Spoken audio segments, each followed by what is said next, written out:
dora që është sipër është më e mirë se dora që është poshtë, që do të thotë që muslimani duhet të jetë ai i cili të përpiqet të jetë dora që është sipër. Siç ka ardhur në hadithin tjetër, muslimani i fortë është më i mirë se muslimani i dobët.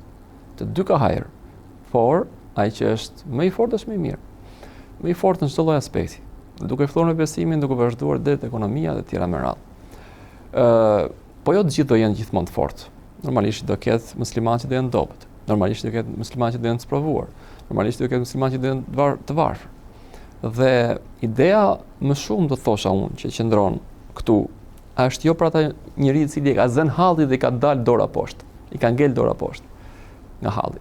Po ai njeriu i cili e çon dorën poshtë për te hallit që ka, ose e shef pak më të lehtë ta shtrit dorën, duke mos e pasur këtë hall. Tu është problem. Këtu mund të themi që kjo nuk është as pak e mirë fetarisht. Thot profeti sallallahu alajhi wasallam, betohem për 3. Betohem se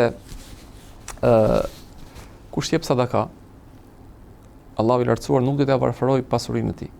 Pra nuk do t'ia heqë se pasurinë. Është ai hadithi i njohur që sadakaja nuk e pakson pasurinë. Prandaj që jepni sadaka. Dhe thot, betohem se ai i cili e fal një padrejti që është bërë, Allahu i lartësuar do ta ngrejë në këtë botë. Inshallah në botën tjetër.